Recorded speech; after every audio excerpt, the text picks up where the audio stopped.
Hello all my dear students, I hope you all are doing good. मैं उम्मीद करता हूं आप सब लोग बहुत बढ़िया होंगे। तो from today onwards we are going to start with the ICI reasoning for the MCQs which are case study based scenarios. So we have done 120 MCQs which were individual MCQs.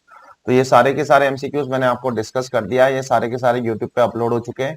3 part में मैंने 40 करके 3 parts में सारे discuss कर दिए। ठीक है, अब आज से मैं डिस्कस करने जा रहा हूं क्या, अपना केस सिनेरियो एमसीक्यूज। तो केस सिनेरियो एमसीक्यूज जो बहुत ज्यादा क्रिटिकल पार्ट है आपके सीए फाइनल सिलेबस के अंदर, क्योंकि आपके एग्जाम में भी 2 क्वेश्चन केस सिनेरियो एमसीक्यूज पे आने वाले जो लगभग 15 से 20 मार्क के हो सकते हैं।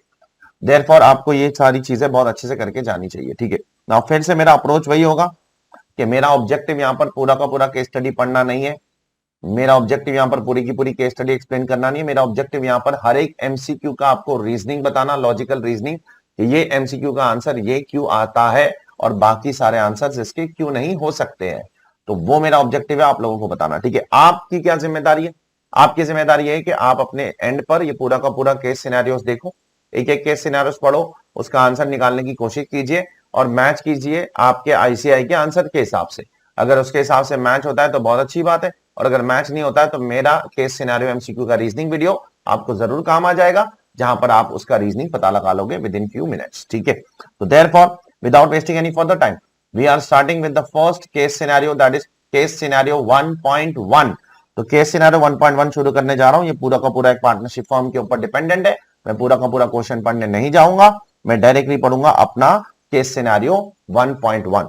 How much interest can the firm claim as deduction for AY 22-23? And the answer to this question is 2,25,000 rupees. And the answer to this question 1.1 is answer is C. इसका आंसर C है। अब मेरा objective आपको यही बताना है कि इसका आंसर C कैसे है। ठीक है, तो सबसे पहले इंटरेस्ट पता लगाने के लिए हम लोग कैपिटल अमाउंट पता लगाते हैं। यहां पर जरा ध्यान से देखना, फर्म ने टोटल कितना इंटरेस्ट पे किया है। फर्म ने जो टोटल इंटरेस्ट पे किया है वो है 5,40,000 रुपीज, जैसे कि आप यहां पर देख सकते हो। लेकिन उसमें से जो 1,20,000 रुपए का इंटरेस्ट है ना, वो पार्टनर को नहीं जा रहा है, वो किसी और को जा रहा है। वो जा रहा है पार्टनर को, दैट इज गोपाल एक पार्टनर है, उसको जा रहा है। लेकिन गोपाल अपनी कैपेसिटी में वो रिसीव नहीं कर रहा है, वो एचयूएफ की कैपेसिटी में रिसीव कर रहा है। अब फर्म का पार्टनर कौन है? गोपाल है।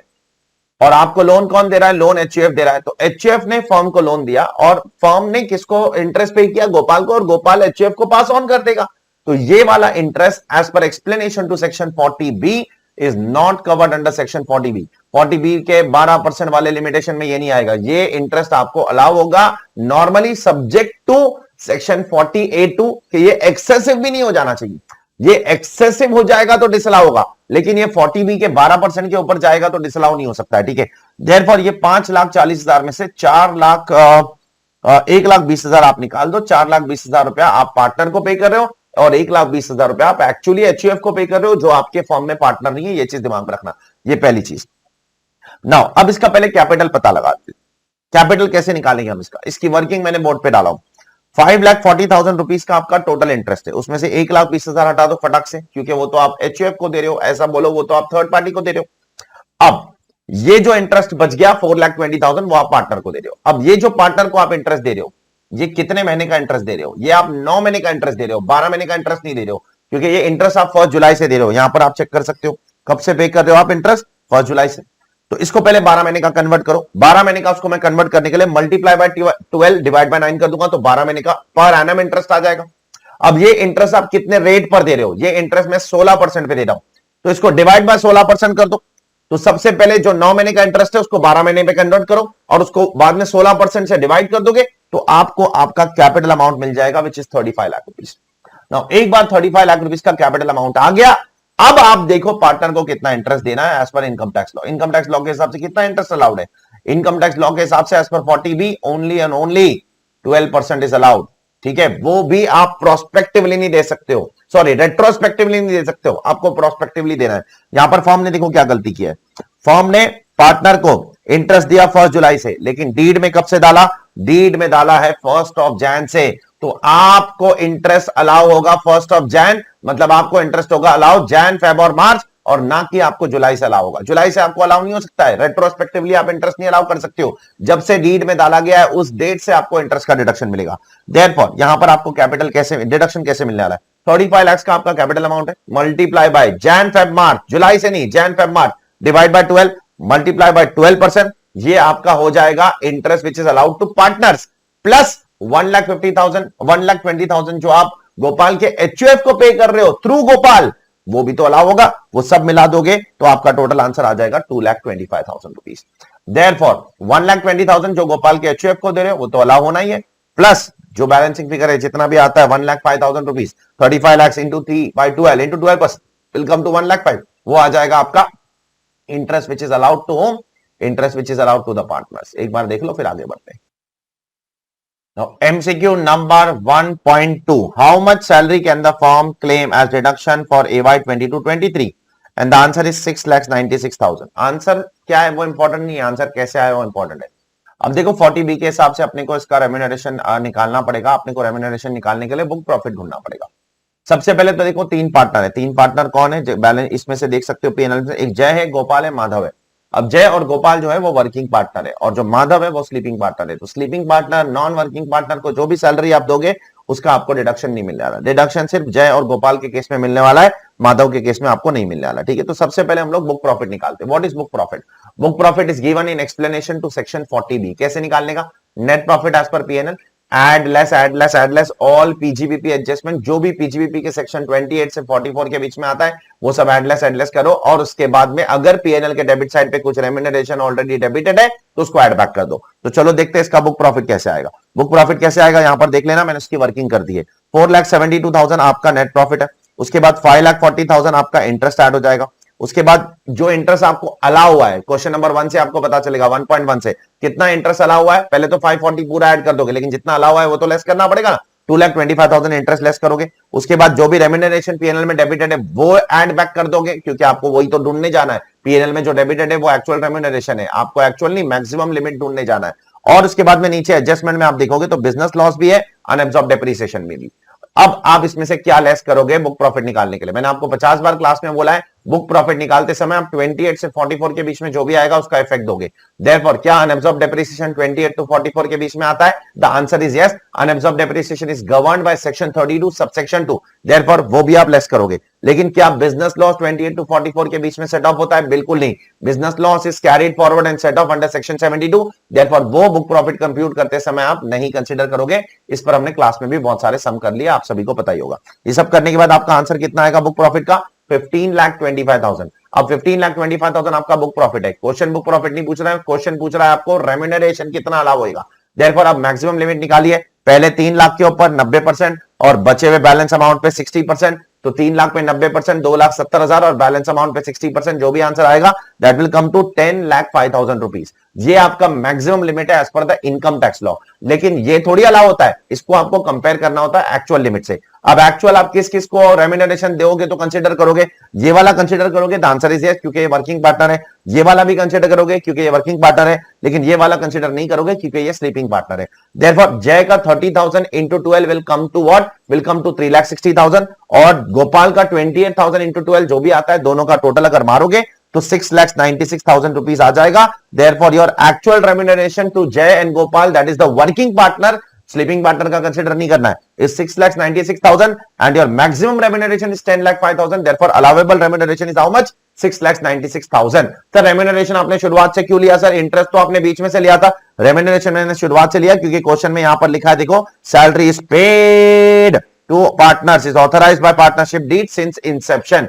शुरुआत से सैलरी क्या है? पार्टनर्स को ऑथराइज्ड है। देयरफॉर इसका आंसर क्या हो जाएगा? 6,96,000 रुपीज।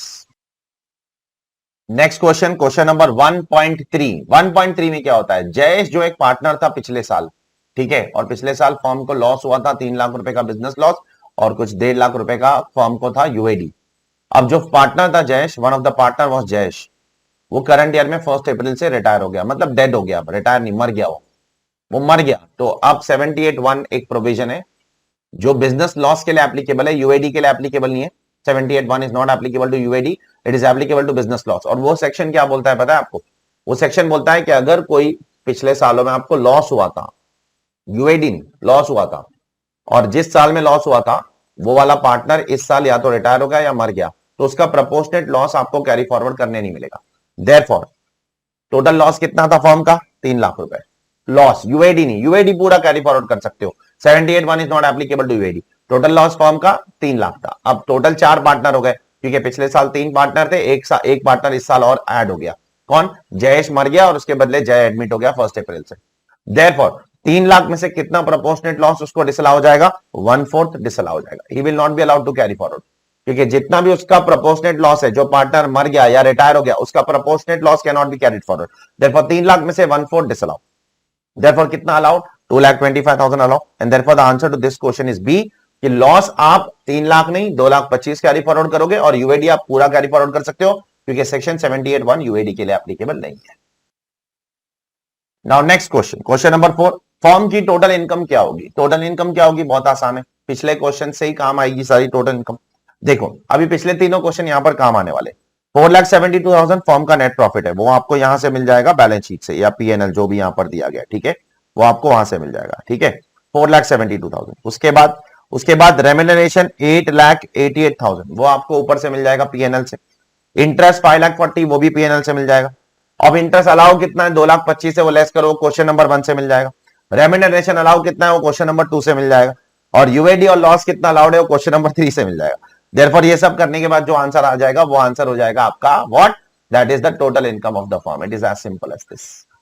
तो ये पूरा क्वेश्चन पिछले 3 क्वेश्चन पे डिपेंडेंट है। Question number 1.5. This is the last question of the first case scenario MCQs. And in this question, what is happening? क्या हो रहा है यहाँ पर? गोपाल एक पार्टनर, एक फर्म है। अब पार्टनर फर्म को अपनी लैंड दे रहा है, लैंड असेट ट्रांसफर कर रहा है, ठीक है। और फर्म ने उसको रिकॉर्ड कितने पे किया? 18 लाख रुपए में। जबकि उस लैंड की स्टैम्प ड्यूटी वैल्यू कितनी है पता है? उस लैंड की स्टैम्प ड्यूटी वैल्यू 20 लाख रुपए। अब फर्म ने उसको 18 लाख में रिकॉर्ड किया, लैंड की स्टैम्प ड्यूटी वैल्यू 20 लाख रुपए। नाउ लिसन केयरफुली, बहुत ज्यादा ध्यान से सुनना मेरी बात। यहां पर देखो ऊपर आपको ये डेटा मिलेगा। Mr. Gopal relinquished his title in land in the name of LPG for a consideration of 18 lakhs, which was duly recorded in the books of accounts of LPG on 31st October 2020. The stamp duty value of the land on that date was 20 lakhs. Now, ऐसे case में क्या applicable होगा?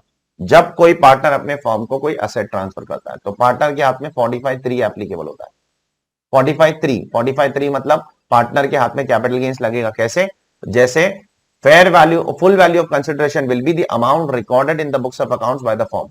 And what value the firm is recording the land? It is recording at 18 lakhs. But उसमें भी बोला गया है कि अगर कोई स्पेशल सेक्शन बीच में आके टांग अड़ाता है, जैसे 50C, और 50C यहां पर आकर बोलता है कि भाई नहीं, sale consideration has to be always compare with stamp duty and whichever is higher, तो यहां पर आपको स्टैम्प ड्यूटी वैल्यू लेना चाहिए। यहां पर आपको स्टैम्प ड्यूटी वैल्यू लेना चाहिए और उस हिसाब से कंपेयर करना चाहिए। देयरफॉर जब पार्टनर ने फर्म को, गोपाल ने फर्म को असेट दिया रहेगा, तो गोपाल ने सेल कंसिडरेशन 20 लाख लिया होगा, ठीक है। अब वही सेल कंसिडरेशन जो गोपाल ने लिया है, वही आगे जाके फर्म के हाथ में कॉस्ट ऑफ एक्विजिशन बन जाता है। तो सवाल ये उठ रहा है, ये लैंड जो गोपाल ने फर्म को दिया है, आगे जाके फर्म ट्रांसफर कर रहा है, तो फर्म के हाथ में कैपिटल गेन्स कितना आएगा? कैपिटल गेन्स आएगा 28 लाख में बेचा उसने, ठीक है। और compare with cost of acquisition 20 lakh. Cost of acquisition क्या होगा? वही होगा जो यहां पर सेल कंसिडरेशन लिया था, तो 8 लाख रुपया उसका कैपिटल गेन्स हो जाएगा। What would be the capital gains in the hands of LPG assuming that the land acquired from Gopal was sold for 25 lakhs to mister Jack, fair market value in the stamp duty value on the date of transfer being 30 lakhs and 28 lakhs। Fair market value relevant होता है, क्योंकि 50C के अंदर fair market value relevant नहीं है। Sale consideration will be compared with what? Your stamp duty value and whichever is higher. Therefore यहां पर answer क्या आ जाएगा? 8 लाख। नाउ इस क्वेश्चन के अंदर मुझे थोड़ा सा टेक्निकल एरर लग रहा है। मुझे क्या लग रहा है मालूम? इस क्वेश्चन के अंदर आईसीआई का आंसर तो 8 लाख ही है। मुझे क्या लग रहा है मालूम? यहां पर 45(3) में ही गड़बड़ है। क्यों गड़बड़ है पता है? क्योंकि 45(3) के अंदर ही उसका सेल कंसिडरेशन 18 लाख ही होना चाहिए था। काय को पता है? क्योंकि 18 लाख उसका एक्चुअल सेल कंसिडर नहीं, सॉरी, इसमें कोई गड़बड़ नहीं है, आई एम रियली सॉरी। क्योंकि मैं सोच रहा था 18 लाख और 20 लाख के बीच में 10% से ज्यादा डिफरेंस है या नहीं है? हाँ, डेफिनेटली है। अगर 18 लाख और 20 लाख, अगर 18 लाख उसका सेल कंसिडरेशन होता और अगर स्टैम्प ड्यूटी वैल्यू और सेल कंसिडरेशन के बीच में 10% से कम डिफरेंस होता, अभी एक्चुअली ज्यादा डिफरेंस है, क्योंकि 18 लाख इज सपोज 100 रुपीज, तो 110% will become 19.8 lakhs and not 20 lakhs। अगर स्टैम्प ड्यूटी वैल्यू 19.8 lakhs के नीचे होती, स्टैम्प ड्यूटी वैल्यू अगर 19.8 lakhs के नीचे होती ना, तो उस केस में यहां पर पूरा सिनेरियो बदल जाता। मैं आपको वो भी बता दूं, क्योंकि एग्जाम में उस एंगल से भी पूछा जा सकता है। क्योंकि अगर स्टैम्प ड्यूटी वैल्यू, अगर यहां पर जब 45(3) में जब गोपाल ट्रांसफर कर रहा लैंड किसको? फर्म को, उस समय पे अगर स्टैम्प ड्यूटी वैल्यू 20 लाख नहीं होती, 19.8 लाख के अंदर होती, तो मैं बोलता the stamp duty value is less than 110% of the sale consideration, Therefore 50C is not applicable. You take 18 lakh as sale consideration और आगे जब फर्म भी बेचेगा ना तो वो 18 लाख ही लेगा. I hope it is clear to all of you. तो चलिए केस सिनेरियो 2 की तरफ चलते हैं. सबसे पहला क्वेश्चन 2.1. 2.1 क्या बोलता है? बोलता है, मैं पढ़ लेता हूं एक बार. What is the amount of penalty, if any, which would be leviable on MCS Private Limited for availing loan in cash from various vendor? चलो देखते हैं इसमें इसको कब कब पेनाल्टी लगेगी. अब 269 SS क्या बोलता है? आप किसी से 20,000 या उससे ज्यादा का लोन लेते हो तो आपको account payee cheque, account payee draft, ECS या सच अदर इलेक्ट्रॉनिक मोड से लेना पड़ेगा. अब इसने क्या किया? 15 अप्रैल को मिस्टर ए से 25 लाख रुपए का कैश लोन ले लिया. क्या 269 SS अट्रैक्ट होगा? हाँ अट्रैक्ट होगा. और अगर 269 SS अट्रैक्ट होगा तो 271D में उसको 25 लाख रुपए की पेनाल्टी भी लग जाएगी. ठीक है. उसके बाद 21,000 रुपया उसने ले लिया मिस्टर बी से कैश में. क्या 269 SS अट्रैक्ट होगा? यस, SS अट्रैक्ट हो जाएगा 20,000 या उससे ज्यादा पर, और 271D में उसको पेनाल्टी लग जाएगी. ठीक है. तीसरा लोन उसने लिया 15 जून को, लेकिन सिर्फ 11,000 रुपए का मिस्टर सी से. 3 अलग बंदों से 3 अलग लोन लिया. पहले दोनों बंदों से कैश लोन लिया, तीसरे से भी कैश लोन लिया, लेकिन तीसरे वाले से जब लोन लिया तो वो लोन 20,000 या उससे ज्यादा नहीं है. तो देयरफॉर इसको टोटल वायलेशन पहले और सेकंड केस में वायलेशन हो रहा है. देयरफॉर फर्स्ट और सेकंड केस में इसको क्या लग जाएगा? पेनाल्टी लग जाएगी. देयरफॉर फर्स्ट केस में उसको 25 लाख रुपए की पेनाल्टी लग जाएगी. जितना भी कैश लोन लिया उतनी पेनाल्टी. दूसरे केस में भी जितना भी कैश लोन लिया उतनी पेनाल्टी. देयरफॉर पहले क्वेश्चन के अंदर इसको 25,21,000 रुपीज की पेनाल्टी लग जाएगी 271D के अंदर. थर्ड केस में उसको पेनाल्टी नहीं लगने वाली है क्योंकि वहां पर 20,000 से कम वो कैश लोन ले रहा है. MCQ number 2.2. What is the amount of penalty leviable on repayment of loan to Mr. A? जैसे कैश लोन लेना मना है वैसे रीपे करना भी मना है. रीपे करोगे तो 269T अट्रैक्ट हो जाएगा, 271E में पेनाल्टी लग जाएगी जितना भी कैश लोन रीपे करते हो. ठीक है. अब जरा देखना इसने कैसे रीपेमेंट किया है. सबसे पहले इसने एक को रीपेमेंट किया है 8,000 रुपया कैश में. सर 8,000 ही तो किया है सर, क्या दिक्कत है? नहीं चलेगा. 25 लाख रुपए का लोन अगर आपके बैलेंस शीट में आउटस्टैंडिंग है, उसमें अगर फिर आप अगर आपकी बैलेंस शीट में किसी के नाम का 20,000 रुपए का लोन आउटस्टैंडिंग हो जाता है ना, फिर आप एक बूटी कौड़ी भी कैश में नहीं दे सकते हो. तो 25 लाख रुपए का मिस्टर ए के नाम पे ऑलरेडी आउटस्टैंडिंग है, उसमें से अगर आप 1,000 रुपया भी कैश में लोन रीपे करोगे ना, 269T अट्रैक्ट हो जाएगा, 271E अट्रैक्ट हो जाएगा. देयरफॉर 1 रुपया भी आप कैश लोन रीपे नहीं कर सकते हो. देयरफॉर 8,000, यही चीज मैंने आपको क्लास में पढ़ाई है, जाकर चेक करना. 8,000 रुपया कैश लोन, क्या 269T 271E अट्रैक्ट होगा? अट्रैक्ट होगा. 2.5 लाख रुपया कैश में नहीं, अकाउंट पे चेक से दिया. अकाउंट पे चेक से दिया तो बच गया, कोई दिक्कत नहीं. अकाउंट पे चेक से देने में बहुत अच्छी बात है, ये देना चाहिए इंसान को. अकाउंट पे चेक से, अकाउंट पे चेक से देने पे बच जाओगे. थर्ड केस 21,000 रुपया थ्रू आरटीजीएस, बच जाओगे. आरटीजीएस भी चलता है, कोई दिक्कत नहीं. 269T में वायलेशन नहीं होगा. फोर्थ वाला 15,000 दिया through cross cheque, cross cheque नहीं चलेगा. कैसा चेक चाहिए? अकाउंट पे ही चेक चाहिए, खाली क्रॉस चेक नहीं चलेगा. मैंने आपको क्लास में बोला एक क्रॉस होता है, एक अकाउंट पे ही क्रॉस चेक होता है. लॉ के अंदर अकाउंट पे ही क्रॉस लिखा है, सिर्फ क्रॉस चेक नहीं चलेगा, बैरर चेक नहीं चलेगा, कैश नहीं चलेगा. देयरफॉर 8,000 वायलेशन है, 15,000 वायलेशन है. देयरफॉर टोटल वायलेशन कितना हो गया? 23,000 रुपए का. देयरफॉर यहां पर आपको 23,000 रुपए की पेनाल्टी लग जाएगी, लेकिन कौन से सेक्शन में? 271E की. 271D ने 271D लोन लेने पर लगता है, 271E लोन रीपेमेंट करने पर लगता है. Next MCQ number 2.3. यहां पर क्या बोलता है? Has MCS private limited violated any provisions of the income tax act while receiving payment from mister Shyam and mister Akhil? क्या मिस्टर श्याम से पैसा लेते समय कोई प्रोविजन वायलेट किया है? मिस्टर अखिल से पैसा लेते समय कोई प्रोविजन वायलेट किया है?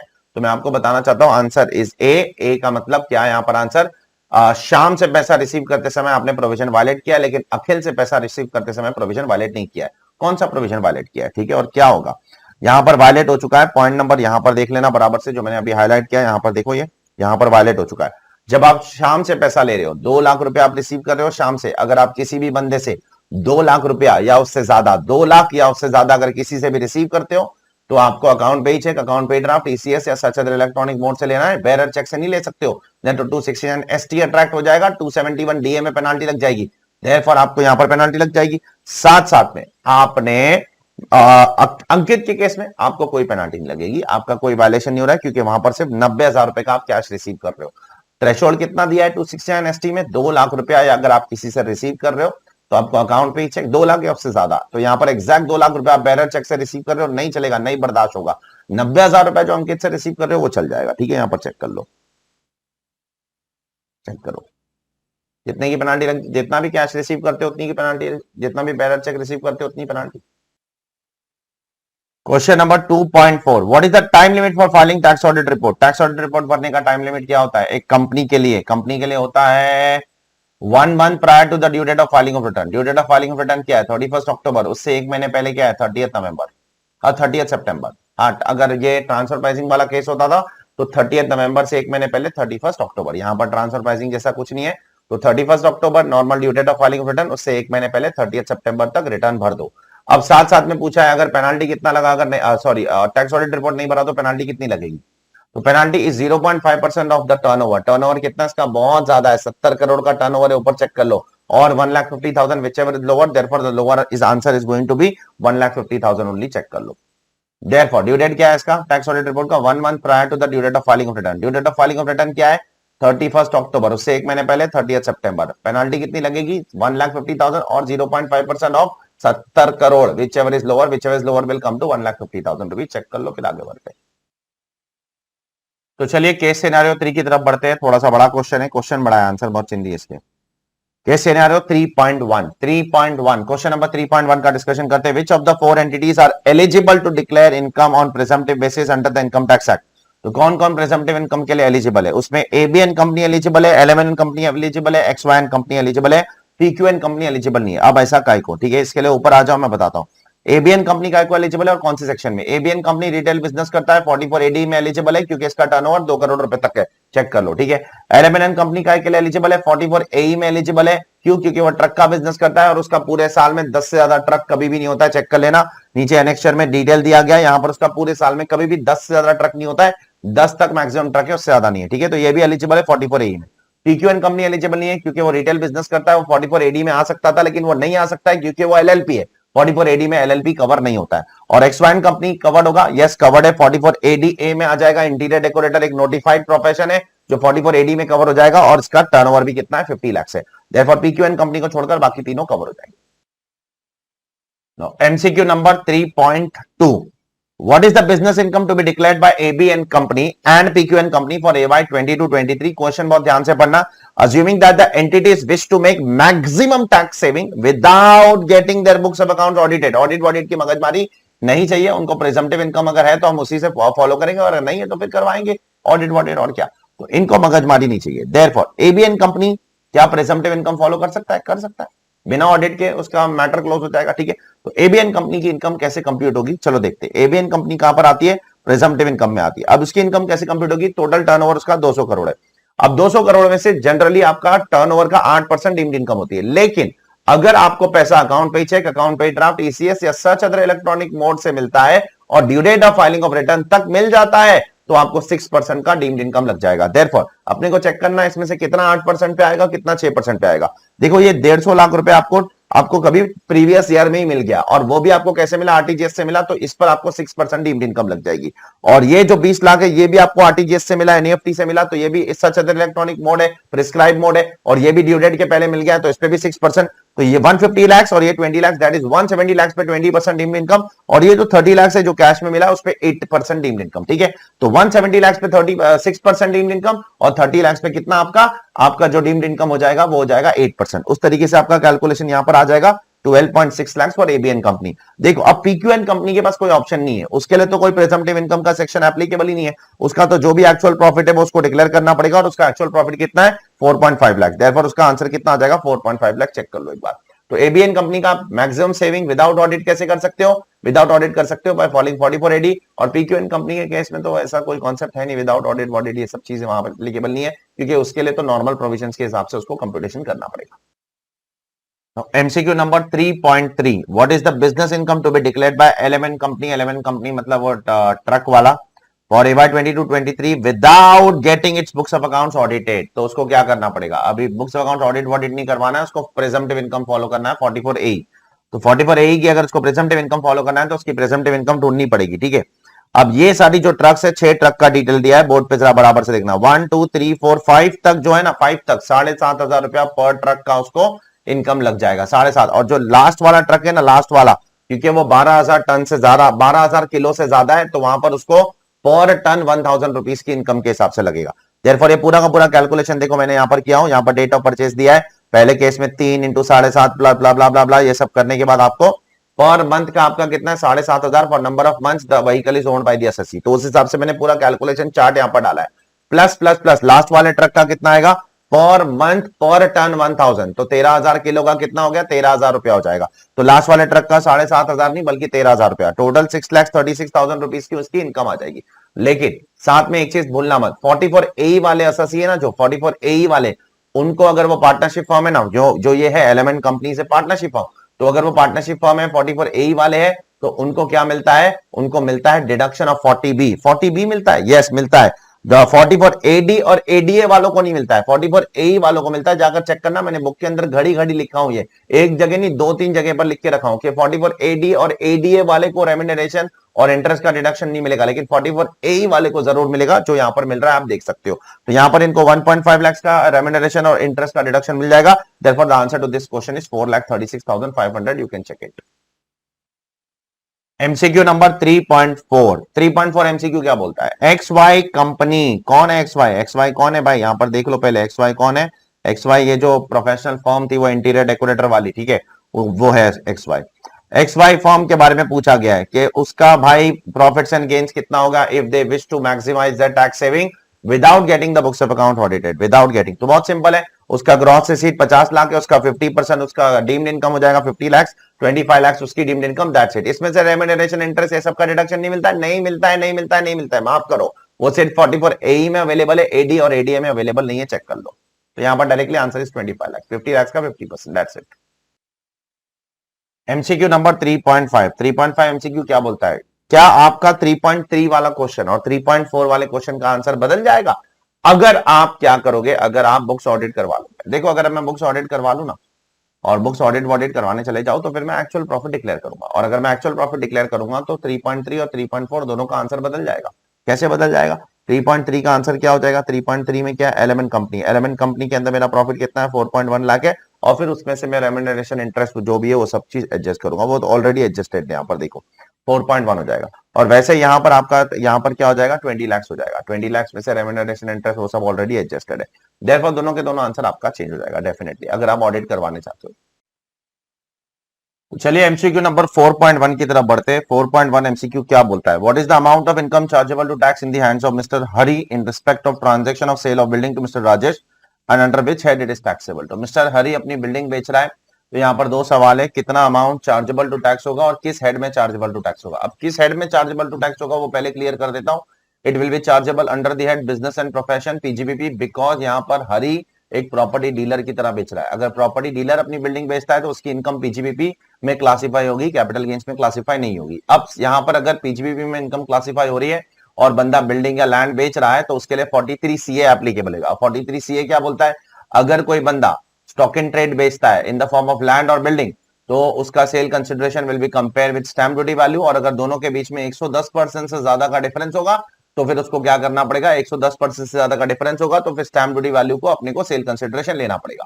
अब उसके लिए अपने को यहां पर देखो सबसे पहले मल्टीपल स्टैम्प ड्यूटी दिया गया है, एक स्टैम्प ड्यूटी दिया गया on the date of agreement और एक स्टैम्प ड्यूटी दिया है on the date of registration. अब यहां पर देखना, मैंने आपको प्रोविजन पढ़ाया था कि सपोज यहां पर देखो मिस्टर हरि के केस में डेट ऑफ अग्रीमेंट क्या है 1 सितंबर 2021 और डेट ऑफ रजिस्ट्रेशन उसके 3 महीने 4 महीने बाद आता है, दैट इज 1 जनवरी 2022।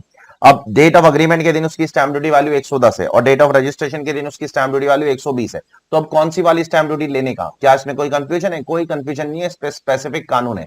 गवर्नमेंट बोलती है अगर डेट ऑफ अग्रीमेंट और डेट ऑफ रजिस्ट्रेशन के दिन स्टैम्प ड्यूटी वैल्यू अलग है तो आप डेट ऑफ अग्रीमेंट की स्टैम्प ड्यूटी वैल्यू ले सकते हो, दैट इज 110 लाख ले सकते हो, प्रोवाइडेड उस दिन या उससे पहले, that is date of agreement या उससे पहले आपने एडवांस ले लिया था और एडवांस आपने account payee cheque, account payee draft, ECS और सच अदर इलेक्ट्रॉनिक मोड से लिया।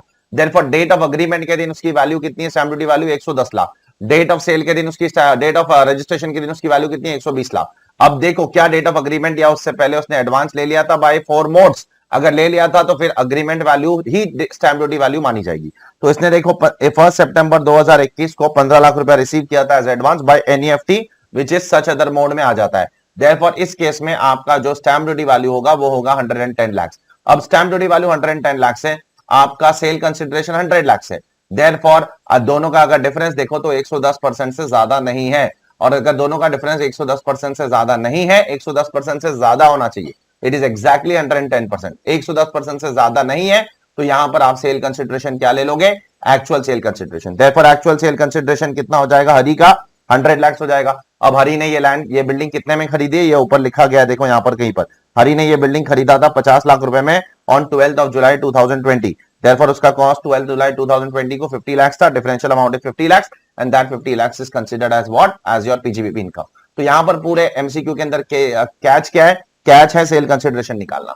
सेल कंसिडरेशन के लिए अपने को सेल कंसिडरेशन को एक्चुअल कंसिडरेशन को स्टैम्प ड्यूटी वैल्यू से कंपेयर करना है, और स्टैम्प ड्यूटी वैल्यू में भी दो स्टैम्प ड्यूटी में से कौन सी सिलेक्ट करना है वो अपने को आना चाहिए, ठीक है। Now MCQ number 4.2। 4.2 क्या बोलता है, जब मिस्टर हरी ने मिस्टर राजेश को बिल्डिंग बेचा तो क्या मिस्टर राजेश के हाथ में कुछ इनकम टैक्सेबल होगी। देखो जनरली मिस्टर राजेश के हाथ में इनकम कब टैक्सेबल होगी पता है, जब मिस्टर राजेश कोई चीज खरीदता है जिसका स्टैम्प ड्यूटी वैल्यू और एक्चुअल कंसिडरेशन के बीच में 50,000 रुपए से ज्यादा का डिफरेंस है, प्लस स्टैम्प ड्यूटी वैल्यू और एक्चुअल कंसिडरेशन में 110% का भी डिफरेंस है। अगर ये दो कंडीशन फुलफिल होता है ना, तो मिस्टर राजेश जैसे बायर के हाथ में क्या हो जाएगा, बायर के हाथ में आईएफओएस हो जाएगा। अब यहां पर वो दो कंडीशन फुलफिल नहीं होती है। The difference between stamp duty value and the actual consideration is less than 110%। It might be more then 50 lakhs, it might be more than 50,000, but it is less than 110%। IFOS में chargeable होने के लिए दो condition fulfil करनी पड़ती है, stamp duty value और actual consideration के बीच का डिफरेंस 110% से ज्यादा होना चाहिए। ये कंडीशन ही वायलेट हो जाती है, इसके लिए राजेश बच गया। दूसरा कंडीशन स्टैम्प ड्यूटी वैल्यू और एक्चुअल कंसिडरेशन के बीच में 50,000 से ज्यादा का डिफरेंस होना चाहिए, ये फुलफिल हो जाता है। लेकिन 110% वाला कंडीशन वायलेट होता है, इसलिए मिस्टर राजेश के हाथ में किसी भी किस्म की कोई भी इनकम टैक्स नहीं लगेगी, आईएफओएस के अंदर उसकी इनकम नहीं होगी। 4.2 क्वेश्चन के अंदर एमसीक्यू नंबर 4.3। चलो एमसीक्यू नंबर 4.3 में क्या बोला है, क्या मिस्टर रवि जब अपना रेजिडेंशियल हाउस प्रॉपर्टी सेल करता है मिस्टर वलिश को, तो क्या उसको कुछ टैक्स लगेगा, और लगेगा तो कौन से हेड में लगेगा। तो देखो मिस्टर रवि के बारे में पता लगाते। मिस्टर रवि अपना रेजिडेंशियल हाउस प्रॉपर्टी बेच रहा है, कितने में बेच रहा है, यहां पर अगर आप देखो क्वेश्चन के अंदर तो 50 लाख में बेच रहा है ऑन 1st of Feb 2022। अब मिस्टर रवि के लिए भी वही करना पड़ेगा जो मिस्टर हरी के लिए आपने किया था, ठीक है। Date of agreement 1st August 2021, stamp duty value 55 lakh, date of registration 70 lakh, ठीक है। अब दोनों में से कौन सी वैल्यू लेने का, आप ये वाली वैल्यू ले सकते हो, 55 लाख ले सकते हो, provided on the date of agreement or before that you have received the advance by account pay check, account pay draft, ECS और such other electronic mode। अब यहां पर मैं एडवांस तो रिसीव कर रहा हूं, लेकिन अकाउंट पे चेक से नहीं कर रहा हूं, मैं नॉर्मल क्रॉस चेक से कर रहा हूं। यहां पर गड़बड़ हो गई। अब क्योंकि यहां पर गड़बड़ हो गई, इसलिए मेरे को अभी स्टैम्प ड्यूटी वैल्यू 70 लाख लेनी पड़ेगी।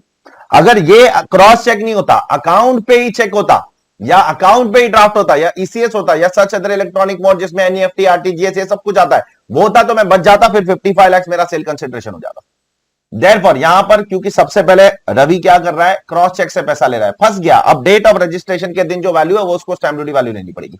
अब stamp duty value 70 lakh, actual consideration 50 lakh, differential amount is more than 110%। Therefore यहां पर कैपिटल गेन्स उसको 70 लाख के हिसाब से लगेगा। तो मिस्टर हरी के केस में देखो 70 लाख उसका स्टैम्प ड्यूटी वैल्यू लेना पड़ेगा, एक्चुअल कंसिडरेशन नहीं ले सकते हो। हरी के केस में एक्चुअल कंसिडरेशन लिखा था, लेकिन यहां पर आपको रवि के केस में 70 लाख लेना पड़ेगा। Compare with cost of acquisition 32 lakh. Sir 32 lakh क्यों ले रहे हो, इंडेक्स कॉस्ट नहीं करोगे? नहीं करूंगा, क्योंकि शॉर्ट टर्म कैपिटल गेन्स है, 24 महीने के अंदर खरीद के बेच रहा हूं, चेक कर लेना बराबर क्वेश्चन में। ये 32 लाख की प्रॉपर्टी कभी खरीदा था, देखो आप अगस्त 2020 में खरीदा था, और अभी कुछ 2021 में उसको मैं सेल कर रहा हूं। तो ये 32 लाख की प्रॉपर्टी जो बेच रहा हूं मैं, ये शॉर्ट टर्म कैपिटल गेन्स में आ जाएगा, इसलिए यहां पर इंडेक्स कॉस्ट का सवाल नहीं उठता, ठीक है। इसलिए यहां पर क्या आ जाएगा, क्योंकि रेसिडेंशियल प्रॉपर्टी बेच रहा है, 38 lakh will be chargeable as what, short term capital gains. Are you clear all of you? I hope it is clear to all of you, ठीक है। Coming to next question, question number 4.4। अब जैसा 4.2 था वैसा ही question 4.4 है। क्या सामने वाले के हाथ में, दैट इज मिस्टर वलीश के हाथ में कुछ आईएफओएस चार्ज होगा? चार्ज होगा, क्योंकि अब आईएफओएस के कंडीशन फुलफिल कर रहा है। क्या differential amount between the sale consideration the stamp duty value is more than 50,000? Yes, it is 20 lakhs। And is the differential percentage more than 110%? Yes, it is more than 110%। Therefore, mister वलिश के हाथ में 70 minus 50 lakhs का IFOS लग जाएगा 56,210 के अंदर। Check कर लो यहां पर, मिस्टर वलिश के हाथ में 20 लाख रुपए आईएफओएस। MCQ number 4.5। अब मिस्टर राजेश और मिस्टर वलिश जब अपनी प्रॉपर्टी खरीद रहे, मिस्टर राजेश कैसी प्रॉपर्टी खरीद रहा है, वो एक डीलर से खरीद रहा है, और मिस्टर वलिश किससे खरीद रहा है, एक नॉर्मल इंसान से खरीद रहा है, कैपिटल एसेट के तौर पे। देयरफॉर क्या इनको टीडीएस काटना पड़ेगा? यस, दोनों को टीडीएस काटना पड़ेगा 194 आईए में। 194 आईए में डीलर से खरीदो या नॉर्मल इन्वेस्टर से खरीदो, फर्क नहीं पड़ता है, टीडीएस काटना पड़ता है। और मिस्टर राजेश तो 100 लाख की प्रॉपर्टी खरीद रहा है, उसको तो काटना है, लेकिन मिस्टर वलिश तो सिर्फ 50 लाख की खरीद रहा है, तो हाँ 194 आईए 50 लाख या उससे ज्यादा का अमाउंट का होगा तो भी टीडीएस कटता है। एग्जैक्ट 50 लाख या उससे ज्यादा की प्रॉपर्टी वाली होगी तो टीडीएस कटता है 194 आईए में। देयरफॉर मिस्टर राजेश और मिस्टर वलिश, मिस्टर राजेश तो 50 लाख के ऊपर की प्रॉपर्टी खरीदा है, मिस्टर वलिश एग्जैक्टली 50 लाख की खरीदा है, उस पर भी टीडीएस कटता है क्योंकि 190 फॉर आईएम 50 लाख और मोर लिखा गया, इसलिए दोनों केस में टीडीएस कटने वाला है। चेक कर लो, ये अपना एमसीक्यू नंबर 4 खत्म हो गया। चलो एमसीक्यू नंबर 5.1 की तरफ बढ़ते। 5.1 क्या बोलता है कि बी लिमिटेड की टैक्स लायबिलिटी निकालो। एक बार पढ़ लेता हूं मैं। What would be the tax liability of B Limited for AY 22-23 if it avails the beneficial tax rates under the special provision inserted by Taxation Laws Amendment Act 2019 in the Income Tax Act 1961 by fulfilling the conditions specified thereunder, assuming that the gross total income reflects the computation under the special provision। तो अपने को B limited की tax liability निकालने का assumption लेना है कि वो अगर स्पेशल प्रोविजन फॉलो करेगा। तो अब बी लिमिटेड के लिए कौन सा स्पेशल प्रोविजन एप्लीकेबल है? देखो, बी लिमिटेड कभी सेटअप हुआ है 1/11/2021 और बी लिमिटेड करता है मैन्युफैक्चर। अगर कोई कंपनी 1 अक्टूबर 2021 से लेकर 31 मार्च 2023 के बीच में मैन्युफैक्चरिंग शुरू करके कमेंस कर देता है, बिजनेस सेटअप करके मैन्युफैक्चरिंग कमेंस कर देता है अपना, तो उसको 115 डीएबी में स्पेशल टैक्स रेट का बेनिफिट मिलेगा। वो 4 साल के पीरियड में अगर बिजनेस शुरू करके कमेंस कर देता है, कंपनी सेटअप कर दिया, बिजनेस कमेंस कर दिया और मैन्युफैक्चरिंग कर रहा है, तो उसको 15% टैक्स, 10% सरचार्ज हमेशा, प्लस 10% प्लस 4% से 17.16% का टैक्स रेट लग जाएगा। अब एक बार उसको वो टैक्स रेट लग गया, उसके बाद उसको चैप्टर 6 से के कोई भी डिडक्शंस नहीं मिलेंगे, लेकिन 80 जेजेडबल मिलेगा। 80 जेजेडबल को छोड़कर बाकी दूसरे डिडक्शंस नहीं मिलेंगे, एक आध और मिलता है। बाकी 80 जेजेडबल सबसे बड़ा सेक्शन है जो इन सारे ऑल्टरनेटिव टैक्स रेजिम के अंदर गवर्नमेंट देती है।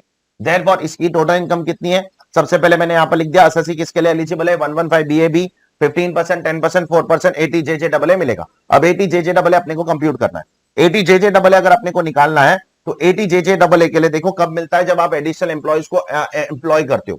देयरफॉर यहां पर एक 500 एम्प्लॉयज है जिनको आप 24,000 रुपया पर मंथ सैलरी देते हो, तो ये कवर हो जाएगा। और 500 और एम्प्लॉय है जिनको 26,000 रुपया पर मंथ सैलरी देते हो, वो नहीं कवर होगा, याद करना, क्योंकि 80 जेजेडबल के अंदर the total emoluments per month of an employee should not be more than 25,000 rupees. अगर 25,000 रुपए से ज्यादा सैलरी एम्प्लॉय को देते हो पूरे महीने में, तो वो 80 जेजेडबल के लिए क्वालिफाई नहीं होता है। देयरफॉर ये क्वालिफाई नहीं होगा, सिर्फ ये क्वालिफाई होगा। अब ये कैसे क्वालिफाई होगा? 24,000 पर एम्प्लॉय, टोटल कितने एम्प्लॉय है? 500 एम्प्लॉय है, तो मल्टीप्लाई करने का, मल्टीप्लाई बाय कितने महीने के लिए दोगे आप? नवंबर से लेकर मार्च तक, नवंबर, दिसंबर, जनवरी, फरवरी, मार्च, 5 महीने के लिए, तो ये टोटल सैलरी होगी, उसका 30% आपको डिडक्शन मिलता है 80 जेजेडबल के अंदर। यहां पर चेक कर लेना, 500 एम्प्लॉय, 24,000 रुपया पर एम्प्लॉय, 5 महीने के लिए, उसका 30% डिडक्शन कम्स टू 1.8 करोड़। अब आपकी ग्रॉस टोटल इनकम 2.8 करोड़ है, उसमें से 1.8 करोड़ अगर लेस कर दोगे तो टोटल इनकम 1 करोड़ आ जाएगी, और 1 करोड़ पे आप स्पेशल टैक्स रेट मारोगे, दैट इज 17.16%, तो आपको आंसर आ जाएगा 17,16,000 रुपीज। इस तरीके से ये ब्यूटीफुल कैलकुलेशन मैंने आपको ओरली भी एक्सप्लेन किया और मैंने इस शीट के अंदर भी लिख कर रख दिया हूं, ठीक है। अब उसी तरीके से एमसीक्यू नंबर 5.2 पे आते हैं। 5.2 में क्या करना है? वही करना है जो 5.1 में किया, लेकिन अब ए लिमिटेड के लिए। अब देखते हैं ए लिमिटेड को स्पेशल टैक्स रेजिम के लिए एलिजिबल है क्या। ए लिमिटेड कभी सेटअप हुआ था? 1 सितंबर 2019, तो ये 115 बीएबी के लिए तो एलिजिबल नहीं हो सकता है, ठीक है। 115 बीएबी के लिए गवर्नमेंट ने 1 अक्टूबर से ड्यू डेट दिया था, 1 सितंबर से नहीं दिया था, 1 अक्टूबर 2019 से था। इनफैक्ट सॉरी 20 नहीं था, मैंने पहले 20 बोल दिया।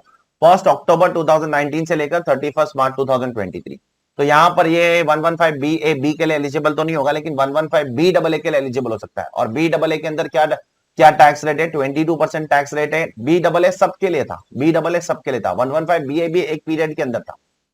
तो अब यहां पर आपको क्या डिडक्शन मिलेगा, वो क्या टैक्स रेट लगेगा? 22% tax rate plus 10% surcharge, 4% cess. यहां पर भी 80 जेजेडबल का डिडक्शन आपको मिलेगा। बाकी बहुत सारे चैप्टर 6 के डिडक्शन, एक आध और डिडक्शन मिलता है, लेकिन 80 जेजेडबल सब सेक्शन में कॉमन है। 115 बीए में भी मिलता है, बीए बी में भी मिलता है, बी डबल ए में भी मिलता है, सब जगह पर आपको 80 जेजेडबल का डिडक्शन मिलता है, तो यहां पर भी मिलेगा। तो यहां पर आपकी ग्रॉस टोटल इनकम बस वैसे ही कंप्यूट करना है और कुछ नहीं, कि आप 115 बी डबल ए के लिए एलिजिबल हो, ठीक है।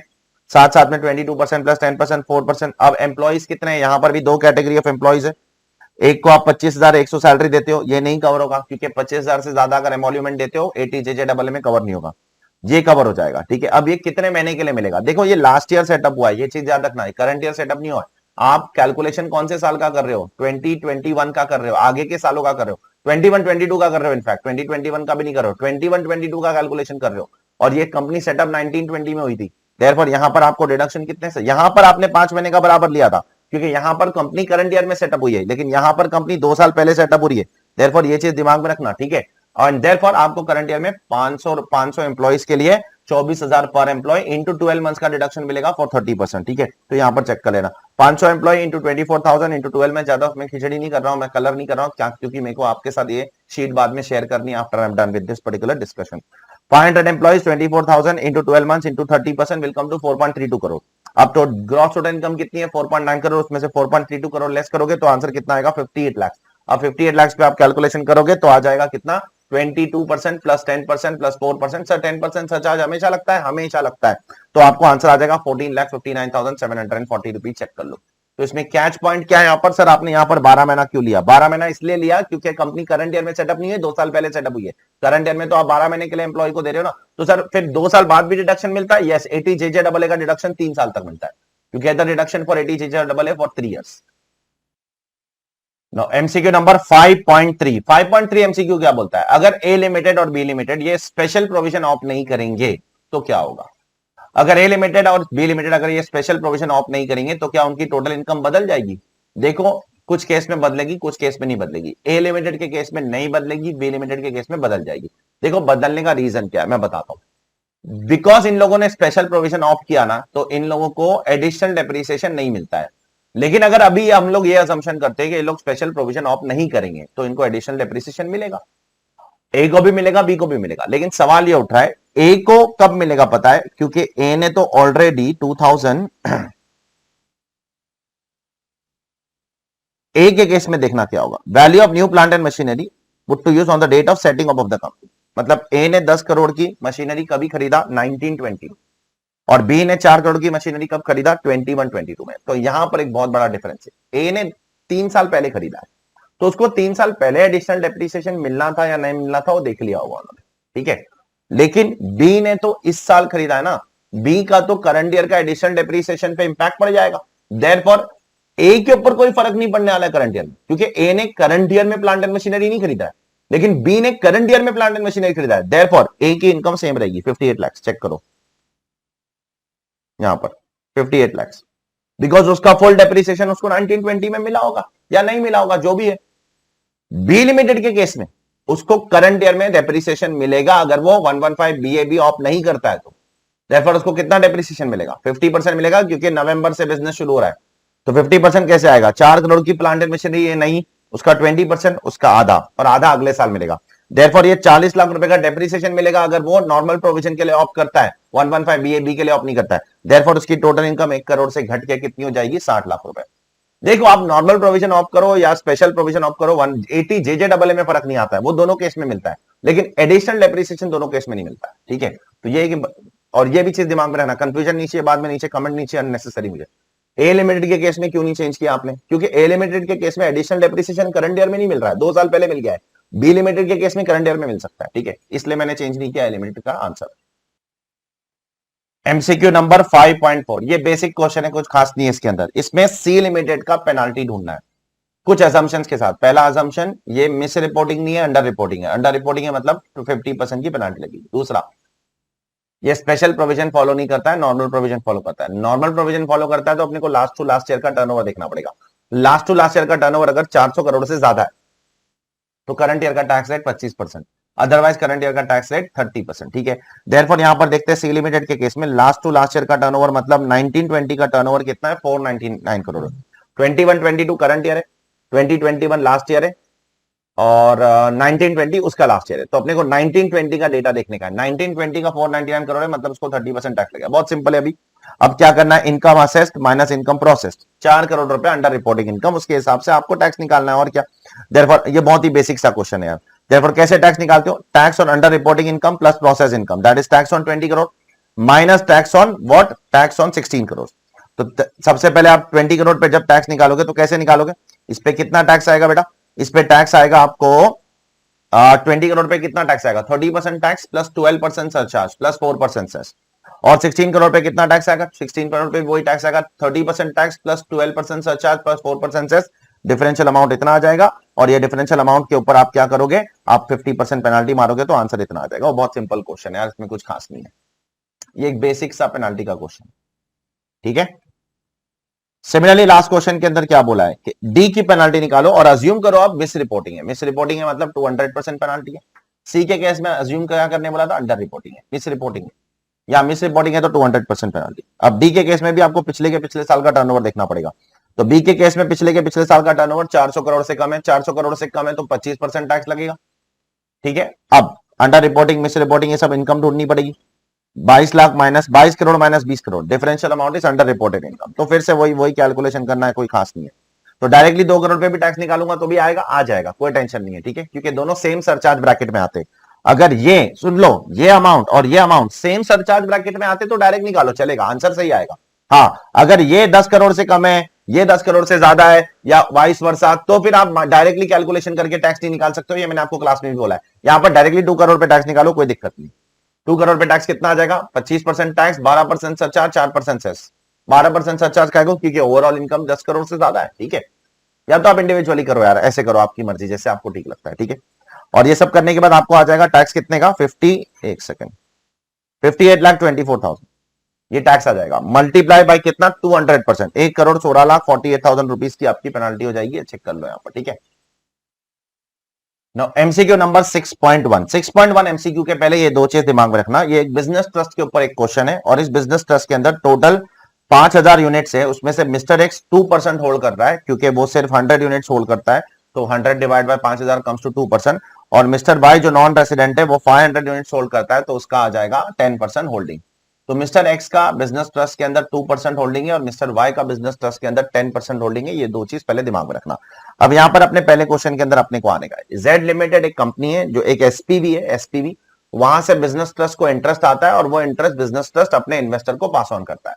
तो जब बिजनेस ट्रस्ट को एसपीवी से इंटरेस्ट आता है और वो अपने इन्वेस्टर को पास ऑन करता है, तो वो इंटरेस्ट का एसपीवी क्या, बिजनेस ट्रस्ट क्या करेगी, तो वो इंटरेस्ट एसपीवी बिजनेस ट्रस्ट के हाथ में एग्जेम्प्ट होता है, याद रखना, और इन्वेस्टर के हाथ में टैक्सेबल हो जाता है। और इन्वेस्टर के हाथ में अगर टैक्सेबल होता है तो टीडीएस काटना पड़ेगा। और अगर जो इंटरेस्ट एसपीवी से आया, ट्रस्ट के हाथ में एग्जेम्प्ट, इन्वेस्टर के हाथ में टैक्सेबल, इन्वेस्टर अगर रेजिडेंट है तो 10% टीडीएस काटना पड़ेगा, और इन्वेस्टर अगर नॉन रेजिडेंट है तो 5% प्लस सरचार्ज एंड सेस। यहां पर सरचार्ज नहीं लगेगा, क्योंकि यहां पर लिमिट बहुत छोटी है, लाखों के अंदर ही, करोड़ों के अंदर नहीं, करोड़ों में होती तो सरचार्ज भी आ जाता। तो यहां पर मॉरल ऑफ द स्टोरी क्या है, मॉरल ऑफ द स्टोरी है, आंसर इज सी। कैसे आया सी आंसर, देखो यहां पर बहुत ब्यूटीफुली मैंने यहां पर पूरा कैलकुलेशन करके दिया है। मिस्टर एक्स कौन है, मिस्टर एक्स है रेजिडेंट, मिस्टर एक्स रेजिडेंट है, उसको 2% होल्डिंग है, तो 10 लाख रुपए का टोटल आपका इंटरेस्ट है, उसका 2% होल्डिंग विल बी 20,000। तो 20,000 का 10% टीडीएस अपने को काटना पड़ेगा। मिस्टर वाई कौन है, मिस्टर वाई नॉन रेसिडेंट है, वो कितना होल्ड कर रहा है, 10%, तो 10 लाख का 10% विल कम टू 1 लाख। तो उसके केस में आपको 5% प्लस सेस भी इंक्लूड करना पड़ेगा, सरचार्ज इंक्लूड नहीं करोगे, क्योंकि 1 lakh is below the limit of surcharge. I hope it is clear to all of you. Now MCQ number 6.2, इसमें क्या बोला गया, इसमें पूछा गया है कि एमसीक्यू नंबर 6.2 में ये क्वेश्चन पूछा गया है कि जो बिजनेस ट्रस्ट लिस्टेड शेयर्स बेच रही है इंडियन कंपनी के, उसके ऊपर जो शॉर्ट टर्म कैपिटल गेन्स आ रहा है उस पे क्या टैक्स लगेगा, और जो दूसरी प्रॉपर्टीज बेच रही है उस पे जो कैपिटल गेन्स आ रहा है शॉर्ट टर्म, उस पे क्या टैक्स लगेगा। सुनो, बिजनेस ट्रस्ट के हाथ में अगर लिस्टेड शेयर्स है, अगर वो 111 में कवर्ड है, तो उस पर 15% टैक्स लगता है, 15% टैक्स प्लस 4% सेस बेस जो भी है वो तो लगना ही है। ठीक है, और उसके अलावा जो दूसरे शॉर्ट टर्म कैपिटल गेन्स है, 111 को छोड़कर दूसरे शॉर्ट टर्म कैपिटल गेन्स है ना, वो अदर इनकम की तरह ट्रीट होती है, और उस पर एमएमआर का टैक्स रेट लगता है। देयरफॉर इस क्वेश्चन का आंसर क्या आ जाएगा, 111 वाला जो लिस्टेड शेयर्स का एसटीसीजी है उस पे 15% प्लस 4% सेस, दैट इज 15.6%, और दूसरे जो प्रॉपर्टीज पे आप शॉर्ट टर्म कैपिटल गेन्स कमा रहे हो, वो उसके लिए कोई स्पेशल रेट नहीं है। आप जाकर चेक कर लेना, मैं चार्ट बना के दिया हूं आपको, 5-6 इनकम के लिए स्पेशल रेट है, उसके बाद सब कुछ एमएमआर। तो ये सब कुछ में आएगा, बैलेंसिंग फिगर ये एमएमआर पे चार्ज हो जाएगा, जो अदर डेवलपमेंट प्रॉपर्टी पे एसटीसीजी आ रहा है। एमसीक्यू नंबर 6.3, एमसीक्यू नंबर 6.3 में क्या बोला है, एक मैं बिजनेस ट्रस्ट हूं, सामने एक एसपीवी है जेड लिमिटेड, और वो एसपीवी से मुझे डिविडेंड मिल रहा है, और वो डिविडेंड मैं अपने इन्वेस्टर को क्या कर रहा हूं, पास ऑन कर रहा हूं, मिस्टर एक्स मिस्टर वाई जो भी है। ठीक है, तो अब उसका ट्रीटमेंट मेरे हाथ में और इन्वेस्टर के हाथ में क्या होगा, और यहां पर साफ साफ बोला है Z limited is not opting for 115BAA, it means Z limited is paying tax as per normal rates. अब याद करो, एसपीवी से जो मुझे डिविडेंड मिलता है ना बिजनेस ट्रस्ट को, वो हमेशा एग्जेम्प्ट होता है, उसमें कोई दो राय नहीं, उसमें कोई सेकंड थॉट नहीं, उसमें कोई दो ऑप्शन नहीं, हमेशा एग्जेम्प्ट। लेकिन इन्वेस्टर के हाथ में एग्जेम्प्ट होगा कि टैक्सेबल होगा, वो डिपेंड करता है क्या एसपीवी ने, जेड लिमिटेड ने 115BAA ऑप्ट किया या नहीं किया है। अगर उसने 115BAA ऑप्ट नहीं किया है, मतलब उसने नॉर्मल रेट पे टैक्स भरा है, तो उधर एग्जेम्प्ट हो जाएगा, और उधर उसने नॉर्मल रेट पे टैक्स नहीं भरा है, 115BAA में स्पेशल रेट पे टैक्स भरा है, तो उधर टैक्सेबल हो जाएगा। अब इस क्वेश्चन में क्लियरली लिखा गया, ऊपर चेक कर लेना कि Z Limited is not opting for 115BAA, Because Z Limited is not opting for 115BAA, it means Z Limited is paying tax at normal rate और उस केस में इन्वेस्टर के हाथ में भी एग्जेम्प्ट हो जाएगा. Therefore यहां पर 6.3 के अंदर क्वेश्चन नंबर 6.3 में dividend will be exempt in the hands of business trust as well as in the hands of the investor. Check कर लो. नाउ अगला क्वेश्चन नंबर 6.4 वही है जो मैंने आपको 6.3 में एक्सप्लेन कर दिया. क्या है सर कि अगर Z लिमिटेड 115BAA ऑप्ट कर लेगा तो क्या होगा. तो उस केस में भी मेरे हाथ में तो ट्रस्ट के हाथ में एग्जेम्प्ट हो जाएगा, इन्वेस्टर के हाथ में टैक्सेबल हो जाएगा, बस और कुछ फर्क नहीं होगा. चेक कर लो. एमसीक्यू नंबर 6.5 इसमें क्या बोला है. जो बिजनेस ट्रस्ट को अनलिस्टेड डिबेंचर से इंटरेस्ट मिल रहा है उसका क्या होगा. देखो सिर्फ एक इंटरेस्ट बिजनेस ट्रस्ट के हाथ में एग्जेम्प्ट है, वो है अगर बिजनेस ट्रस्ट को इंटरेस्ट एसपीवी से मिलता है तो वो एग्जेम्प्ट है. अगर बिजनेस ट्रस्ट ने किसी अनलिस्टेड कंपनी के शेयर्स में डिबेंचर्स में पैसा डाला है, वहां से इंटरेस्ट आता है, वो अदर इनकम की तरह ट्रीट होता है और बिजनेस ट्रस्ट के हाथ में उस पर एमएमआर पे टैक्स लगेगा 42.744. चेक कर लो बराबर से 42.744 के हिसाब से टैक्स लगने वाला है क्योंकि ये अदर इनकम में जाता है, इसके लिए कोई स्पेशल कैटेगरी नहीं. एमसीक्यू नंबर 6.6 बिजनेस ट्रस्ट ने कुछ रियल एस्टेट में इन्वेस्टमेंट किया है, वहां से उसको रेंटल आ रहा है कितना 20 लाख का, ट्रस्ट के हाथ में एग्जेम्प्ट होता है. बिजनेस ट्रस्ट को जो रियल एस्टेट से डायरेक्ट रियल एस्टेट में इन्वेस्ट करने से जो रेंटल आता है वो एग्जेम्प्ट है ट्रस्ट के हाथ में. इन्वेस्टर के हाथ में टैक्सेबल है. अब कितना टैक्सेबल है. रेजिडेंट को पे कर रहे हो तो 10% टीडीएस काटोगे, नॉन रेजिडेंट को पे कर रहे हो तो रेट्स इन फोर्स. अब रेजिडेंट को कितना पे करोगे, जो भी कमाया उसका 2%, क्योंकि रेजिडेंट का शेयर 2% है. 2% comes to how much 40,000. Non resident को कितना पे करोगे, जो भी कमाया रेंटल उसका 10% उसको डिस्ट्रीब्यूट करना पड़ेगा, दैट इज मिस्टर वाई को. मिस्टर एक्स को ओवरऑल वैसे तो टोटल पूरा का पूरा 20 लाख रुपए डिस्ट्रीब्यूट करना है, लेकिन मैं मिस्टर एक्स और मिस्टर वाई को कितना जाएगा ये क्वेश्चन पूछ रहा है. तो मिस्टर एक्स को 2% जाएगा, मिस्टर वाई को 10% जाएगा. 2% जो भी जाएगा दैट इज 40,000, उस पर 10% टीडीएस कटेगा और जो मिस्टर वाई को 2 लाख जाएगा उस पर रेट्स इन फोर्स के हिसाब से टीडीएस कटेगा. चेक कर लो. Answer is D. Next MCQ number 7.1 का आंसर क्या है, चलो देखते हैं. इसका आंसर है सी. सी का मतलब क्या, सी का मतलब आंसर है सेकंड और थर्ड. अब ऐसा का देखो इसमें क्या पूछा है. MNO is deemed to have under reported its income since. Under reported income क्या होता है, अंडर रिपोर्टेड इनकम क्या इन दोनों का डिफरेंस अंडर रिपोर्टेड इनकम होता है, बिल्कुल नहीं. अंडर रिपोर्टेड इनकम कभी भी आप आईटीआर में कितना भर रहे हो उससे कंपेयर नहीं करते हो, आप हमेशा अंडर रिपोर्टेड इनकम को कंपेयर करते हो income process with income assessed, income process with income assessed. So इसके और इसके बीच का डिफरेंस अंडर रिपोर्टेड इनकम है, इसके और इसके बीच का डिफरेंस अंडर रिपोर्टेड इनकम है. लेकिन इसके और इसके बीच का डिफरेंस और इसके और इसका बीच का डिफरेंस अंडर रिपोर्टेड इनकम नहीं बोला जा सकता है. ठीक है. Therefore, in this case, the answer to first question is 7.1 is answer is 2 and answer is 3 and therefore the answer is C, which says that it is 2 and 3. Okay. Question number 7.2 क्या है. Mr. N is deemed to have underreported in his income since he is a partner of a firm which has underreported his income. क्या partner ने अपनी income को under report किया है तो इसके लिए क्या फर्म ने अपनी इनकम को अंडर रिपोर्ट किया है तो क्या पार्टनर को भी पेनाल्टी लगेगी. ऐसा कोई लॉजिक नहीं है लॉ के अंदर. ठीक है.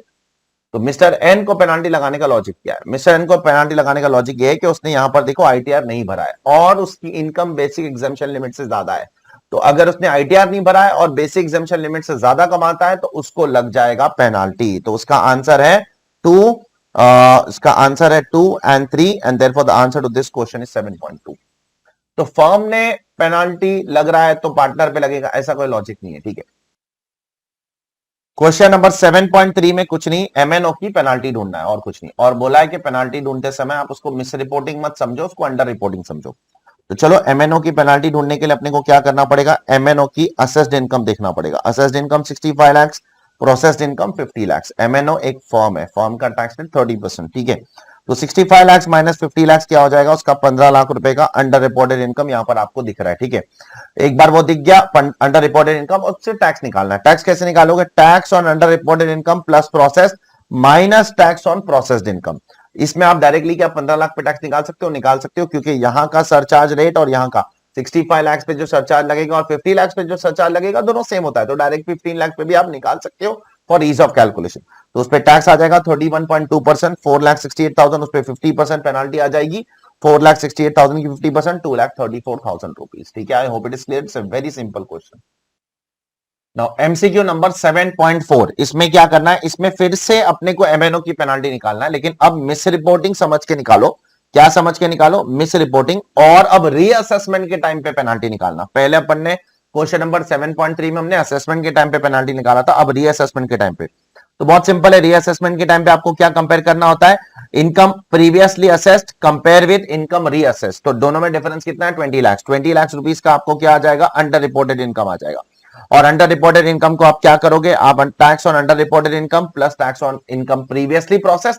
तो आप पहले 85 लाख पे टैक्स निकालोगे, फिर आप 65 लाख पे टैक्स निकालोगे। आपको जो भी डिफरेंशियल अमाउंट आएगा आप डायरेक्टली 20 लाख पे भी टैक्स निकाल सकते हो, क्योंकि 85 लाख पे भी सरचार्ज नहीं लगता है और 65 लाख पे भी सरचार्ज नहीं लगता है।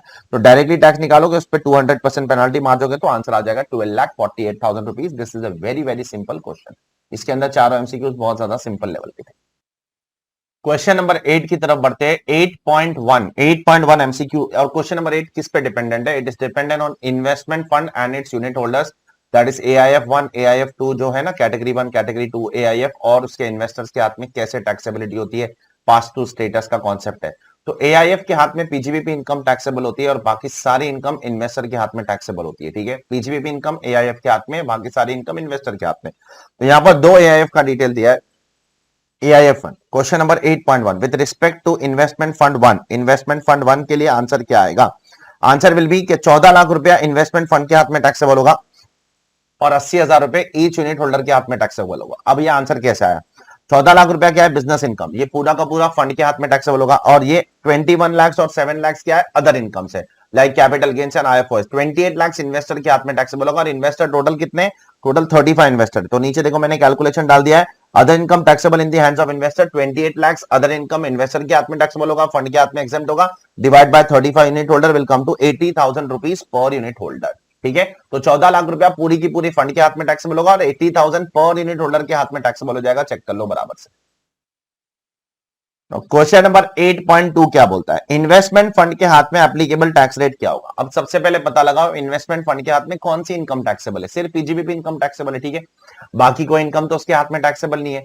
अब इन्वेस्टमेंट फंड अगर एक कंपनी की तरह रजिस्टर्ड है या LLP की तरह रजिस्टर्ड है तो उसके लिए उसका नॉर्मल रेट एप्लीकेबल होता है। ठीक है, कंपनी की तरह रजिस्टर्ड है, LLP की तरह रजिस्टर्ड है, तो उसके लिए उसका नॉर्मल रेट एप्लीकेबल होगा। लेकिन अदर देन कंपनी और LLP की तरह रजिस्टर्ड है ना, तो उसको MMR लग जाता है। ये लिखा गया प्रोविजन के अंदर, जाकर चेक करना। यहां पर इन्वेस्टमेंट फंड किसकी तरह रजिस्टर्ड है? कंपनी की तरह रजिस्टर्ड है, LLP की तरह रजिस्टर्ड है या अदर पर्सन की तरह? It is registered as an LLP। तो LLP का टैक्स रेट उसको लगेगा। LLP का टैक्स रेट कितना आता है? 30% plus surcharges if applicable and cess. तो 14 लाख रुपए की इनकम फंड के हाथ में टैक्सेबल है, बाकी सब तो इन्वेस्टर के हाथ में टैक्सेबल है। तो उस 14 लाख पे फंड को कितना टैक्स लग जाएगा? 31.2%। And therefore the answer to this question is point number D. MCQ number 8.3, MCQ number 8.3 investment fund 2 के पॉइंट ऑफ व्यू से। चलो इन्वेस्टमेंट फंड 2 के बारे में भाषण पढ़ लेते थोड़ा। इन्वेस्टमेंट फंड को क्या है? 10 लाख का बिजनेस लॉस है। तो ये जो बिजनेस लॉस है ना, ये फंड खुद कैरी फॉरवर्ड करता है, हमेशा याद रखना।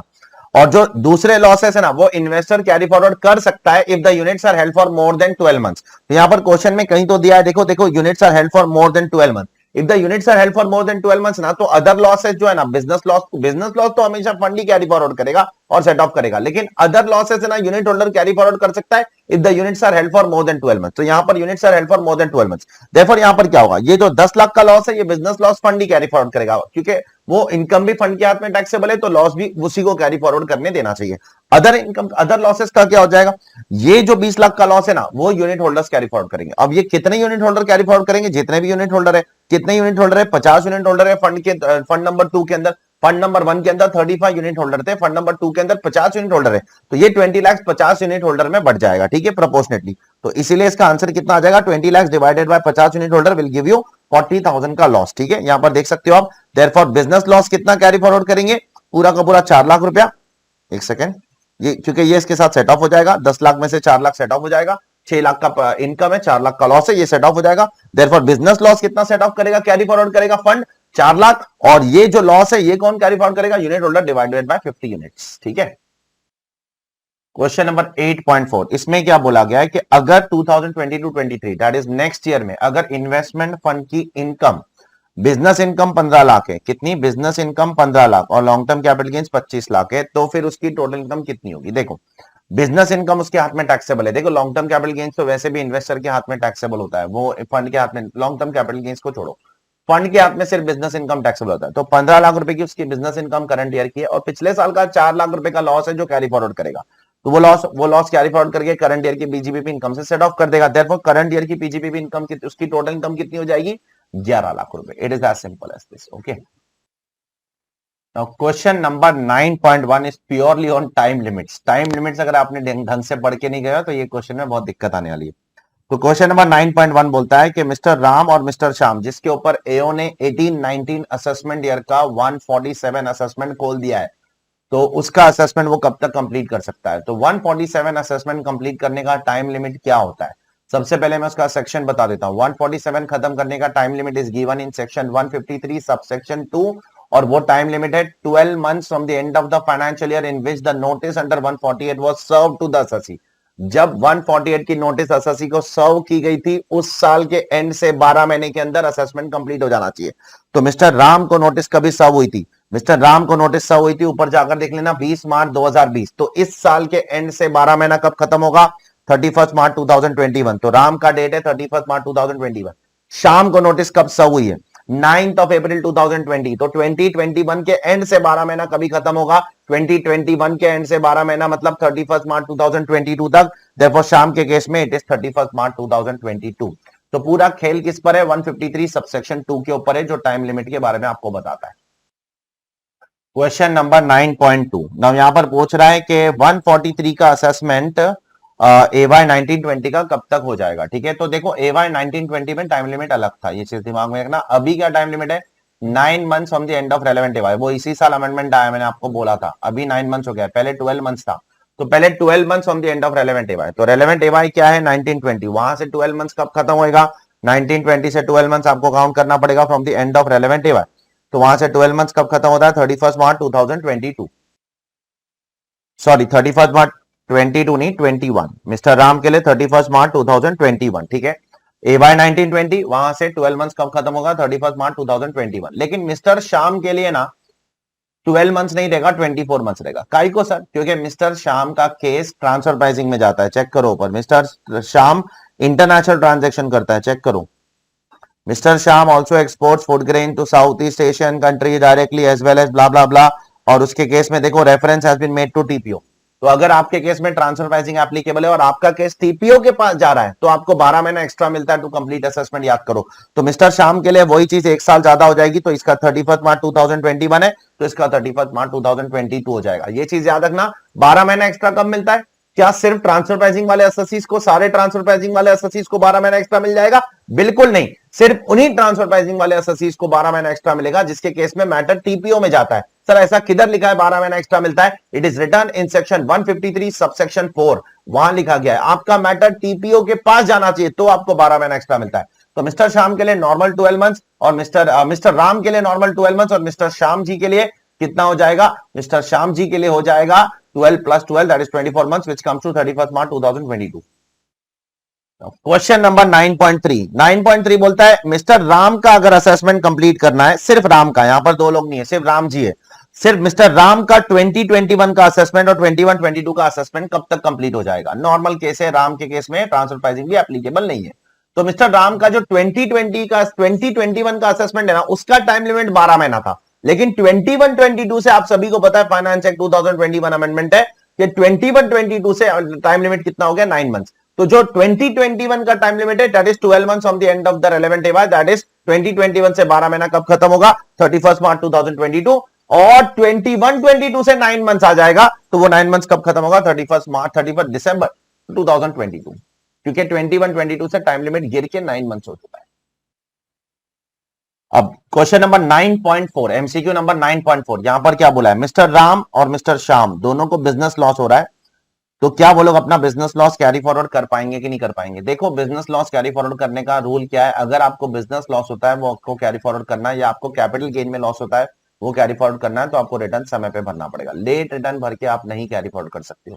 अब दोनों ने रिटर्न कब भरा है? दोनों ने रिटर्न भरा है 21-22 का ऑन 30 सितंबर। देखो यहां पर शाम ने 30 सितंबर को भरा है, राम ने भी 30 सितंबर को भरा है। अब अपने को पता लगाना है क्या ये रिटर्न समय पे भरा गया या लेट भरा गया। देखो इसके केस में मैं आपको क्लियरली बोलना चाहता हूं, देखो शाम का जो ड्यू डेट है ना वो 30 नवंबर है। कैसे? क्योंकि वो ट्रांसफर प्राइसिंग में आ जाता है तो उसका 30 नवंबर। और राम का ड्यू डेट वो 31 जुलाई। काय को? क्योंकि राम सबसे पहले ट्रांसफर प्राइसिंग में नहीं आता है। सेकेंड चीज, राम के केस में आपका जो टर्नओवर है वो 1 करोड़ से कम है तो टैक्स ऑडिट भी एप्लीकेबल नहीं है। राम का टर्नओवर देखो यहां पर दिया गया है कितना है, 70-80 लाख है, मतलब उसका टैक्स ऑडिट भी नहीं होता है, मतलब राम का ड्यू डेट जुलाई। अब ऐसे केस में अगर शाम ने 30 सितंबर को भरा तो शाम ने अपना रिटर्न समय पे भरा क्योंकि उसका ड्यू डेट नवंबर है। लेकिन राम ने अगर 30 सितंबर को भरा तो लेट भरा। तो मॉरल ऑफ द स्टोरी क्या है? राम लेट है और शाम समय पर है। Therefore in this particular case Shyam can carry for the loss but Ram can not carry for the loss. You can check over here and therefore the answer is C over here. Question number 10.1, it's a big question, बहुत सारा detail दिया है। यहाँ पर mister B करके एक interior decorator है, वो अपना कुछ सर्विसेज देता है और वो कुछ लेक्चर्स भी देता है on interior decoration online through e commerce platform.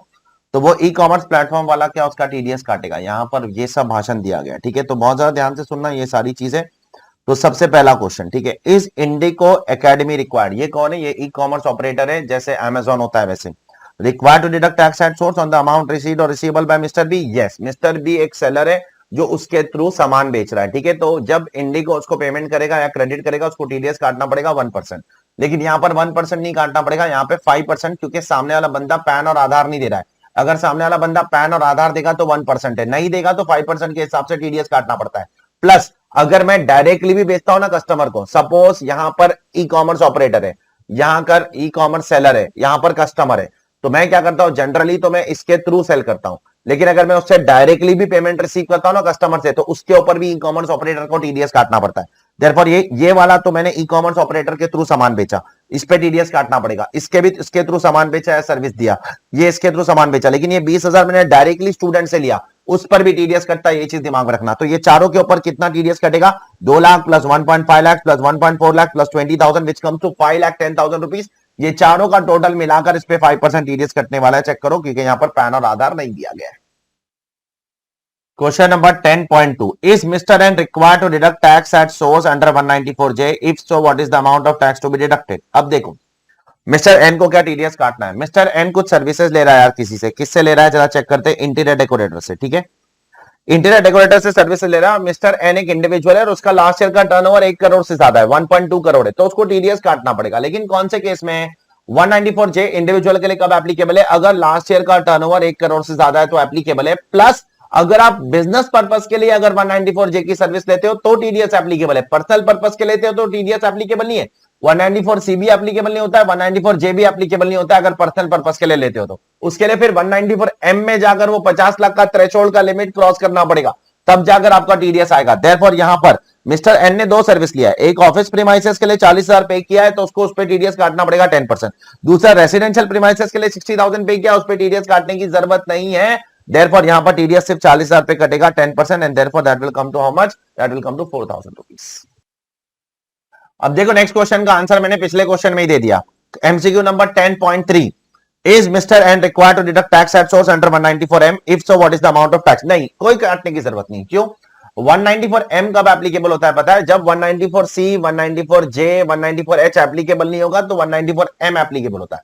और 194M के अंदर क्या क्राइटेरिया है? 5% टीडीएस काटोगे अगर आपका लिमिट 50 लाख से ज्यादा क्रॉस होता है। थ्रेशोल्ड काफी बड़ा है, यहां पर 50 लाख रुपए का कोई पेमेंट हो ही नहीं रहा है भाई, यहां पर बहुत कम पेमेंट हो रहा है। देयरफॉर यहां पर 194M में टीडीएस नहीं कट सकता है। एमसीक्यू नंबर 10.4, क्या मिस्टर बी को इक्वलाइजेशन लेवी डिडक्ट करना पड़ेगा जो वो पेमेंट कर रहा है टंबल और डूडल को? आंसर इज यस, दोनों में उसको 6% इक्वलाइजेशन लेवी डिडक्ट करना पड़ेगा एज पर सेक्शन 165, क्योंकि टंबल और डूडल ये दोनों अपने को ऑनलाइन एडवर्टीजमेंट सर्विस दे रहे हैं और दोनों का इंडिया में परमानेंट एस्टेब्लिशमेंट नहीं है। तो अगर एक नॉन रेसिडेंट किसी रेसिडेंट को ऑनलाइन एडवर्टीजमेंट सर्विस देता है और उस नॉन रेसिडेंट का इंडिया में परमानेंट एस्टेब्लिशमेंट नहीं होता है, तो अपने को उसको पेमेंट करते समय अगर 1 लाख रुपए से ज्यादा का पेमेंट होता है, जो यहां पर 1,10,000 और 1,05,000 है, 1 लाख से ज्यादा है, तो आपको 6% इक्वलाइजेशन लेवी डिडक्ट करना पड़ेगा और पे करना पड़ेगा। अब आप बोलोगे सर वो दोनों में से एक का तो इंडिया में ऑफिस है, किसका? डूडल का इंडिया में ऑफिस है। हाँ वो ऑफिस है इंडिया में, लेकिन वो ऑनलाइन एडवर्टीजमेंट से रिलेटेड उसका कोई काम नहीं है, वो किसी और पर्पस के लिए। It is not related to that online advertisement service, उसका कुछ और काम है, वो लाइसेंस ऑफिस जैसा कोई ऑफिस होगा, ठीक है। देयरफॉर टंबल डूडल दोनों नॉन रेसिडेंट है, दोनों ऑनलाइन एडवर्टाइजमेंट सर्विस दे रहे हैं, दोनों का इंडिया में परमानेंट एस्टैब्लिशमेंट नहीं है, अपन उसको 1 लाख रुपए से ज्यादा का पेमेंट कर रहे हैं। Classic case of section 165 finance act 2016 chapter 8 6% equalisation levy has to be deducted and has to be paid. Check कर लो बराबर से, ठीक है, ठीक है। 10.5 MCQ number 10.5 what is mister B's gross income tax liability for previous year 21-22 if he does not offer 115 BSC. 115 BSC के लिए ऑफ नहीं करता। सबसे पहले उसकी इनकम देखते हैं क्या क्या आता है उसमें, ठीक है। उसकी ग्रॉस रिसीट देखते हैं, ग्रॉस रिसीट में क्या आएगा। सबसे पहले उसकी ग्रॉस रिसीट में ये 2 लाख रुपए आ जाएगा, ये कमाया इसने, ठीक है, वो ऑनलाइन लेक्चर वेक्चर देखे। फिर ये 1.5 लाख कमाया, ये 1,40,000, फिर ये 20,000 रुपए डायरेक्टली स्टूडेंट्स लोग से कमाया।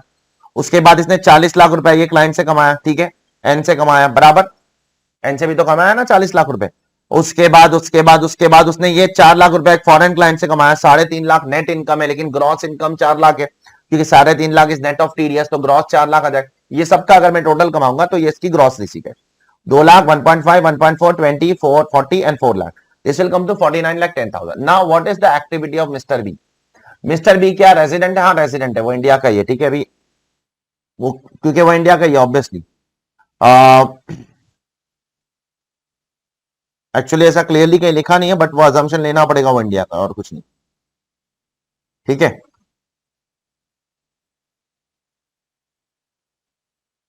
ना अब वो इंडिया का है, वो रेसिडेंट है, वो इंडिविजुअल है और इंटीरियर डेकोरेटर है। Interior decorator is covered in 44 ADA, 44 ADA में कवर्ड है इंटीरियर डेकोरेटर।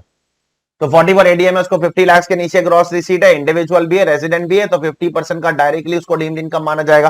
तो 50% will come to how much? 24,55,000। अब 24,55,000 पे नॉर्मल टैक्स निकालो।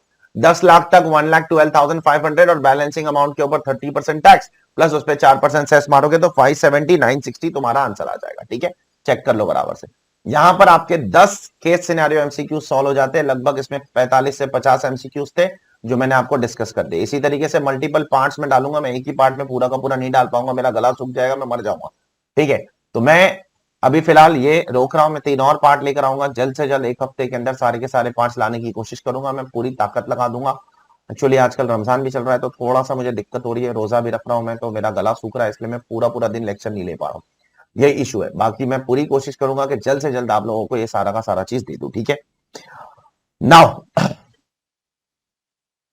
ये पहले 10 एमसीक्यूज जो केस सिनेरियो एमसीक्यूज है मैंने डाल दिए। इससे पहले जो इंडिविजुअल 120 एमसीक्यूज है वो तो मैंने डाल ही दिए, और साथ साथ में मैंने आप लोगों के लिए एक और काम किया है जो मैं आपको थोड़े दिन के अंदर देने वाला हूं। एक और काम क्या किया है, वो जितने भी 120 एमसीक्यूज थे ना, उसका मैंने MP3 फॉर्मेट बना दिया हूं पूरा पूरा। MCQ1 MP3, MCQ2 MP3, MCQ3 MP3, MCQ4 MP3, इस तरीके से 120 MCQs के MP3 फॉर्मेट बना दिया। वो भी मैं जल्द से जल्द डाल दूंगा।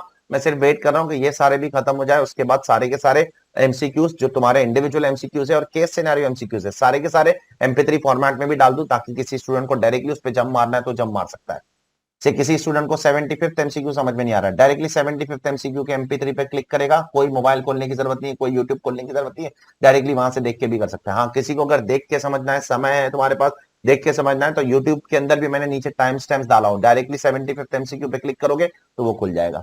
आई am trying to be most innovative to the extent it is possible from my side. जितना हो सकता है मैं उतना इनोवेटिव होने की कोशिश कर रहा हूँ, जितना मुझसे हो सकता है मैं उतना आप लोगों को मदद करने की कोशिश करते जा रहा हूँ। अपना हर दिन मेरा टारगेट होता है कि मैं कुछ ना कुछ आप लोगों के लिए रिकॉर्ड करूं, फिर भी शायद समय कम पड़ जाता है कि कितना भी मैं आप लोगों की सर्विस दूं वो कमी पड़ जाएगी at the end of the day. लेकिन at the end of the day मैं भी एक इंसान हूं, सब कुछ मुझे ही करना है, मैं कोई डमी लोग नहीं रख सकता अपने बिहाफ पे जो मेरे बिहाफ पे काम कर सके। जो भी करना है सब मुझे करना है। मैं सारे बुक्स मैं बनाता हूँ, मैं खुद ही बनाता हूँ, मैं किसी से नहीं बनवाता हूँ। मैं सारे डाउट खुद ही सॉल्व करता हूँ, मैं किसी को नहीं रखता हूँ, मैं सारे डाउट खुद पर्सनली सॉल्व करता हूँ। मैं सारी चीजें मैं खुद ही करने की कोशिश करता हूँ। मैं कोई बंदे पे मुझे भरोसा नहीं है दुनिया में जो मुझे मतलब 100% कॉन्फिडेंस दे के वो मेरे बिहाफ पे काम करेगा तो वो अच्छे से करेगा। ऐसा मतलब अंदर से गट फीलिंग ही नहीं आती। अब क्या कर सकता हूँ, ये शायद मेरे में प्रॉब्लम है, मुझे नहीं पता ये प्रॉब्लम है या अच्छी बात है बुरी बात, तो इसलिए थोड़ा सा समय लग जाता है। Still I try to be giving you the best service that anybody can give you and still I try to be first in India to give you the best of the service। मैं उसके बावजूद भी अपने सारे videos, तुम revision videos बोलो, तुम doubt solving बोलो, तुम इंस्टेंट डाउट सॉल्विंग बोलो, उसके ऊपर अपने व्हाट्सएप के ऊपर, टेलीग्राम के ऊपर तुम रिवीजन वीडियोस कब अपलोड किया वो बोलो, तुम आरटीपी कब डिस्कस किया वो बोलो, तुम एमसीक्यू के सिनेरियोस का रीजनिंग कब दिया वो बोलो, कोई भी चीज, इंटरनेशनल टैक्स के रिविजन बोलो, उसके बावजूद भी सब कुछ मैं ही कर रहा हूं भगवान की कृपा से, ऊपर वाले की कृपा से, उसके बावजूद भी सब कुछ सबसे पहले ही दे रहा हूं मैं आपको, ये भी आप लोग जानते हो, ठीक है। लेकिन मैं और इंप्रूव करने की कोशिश कर रहा हूँ, इंसान हूं, और इंप्रूव करने की कोशिश करूंगा, और जल्दी देने की कोशिश करूंगा जितना मेरे से हो सकता है उतना, ठीक है। आप लोगों को क्या करना है, अपनी तरफ से पूरी मेहनत लगाना है, ठीक है। लास्ट 1 महीने बचे हुए, 1 महीने से थोड़ा ज्यादा है, 1 महीने और 1 हफ्ता है, पूरी ताकत लगा दो बेटा। लास्ट लैप है आपका, ठीक है, लास्ट आखिरी लैप है रेस का। ये लैप में अगर आपने ढंग से नहीं भागा तो आपने पिछले कितने भी लैप कितने भी भागे हो, कुछ काम नहीं आने वाला। ये आखिरी लैप आपको तगड़ा तगड़ा भागना है, सारी दुनियादारी साइड में रख के भागना है, ठीक है। ज्यादा लंबा भाषण नहीं करूंगा। Thank you very much, God bless you all, take care. किसी भी किस्म की कोई भी मदद की जरूरत है आप मुझे कांटेक्ट कर सकते हो, ठीक है। I am always help there to help you all, take care, bye.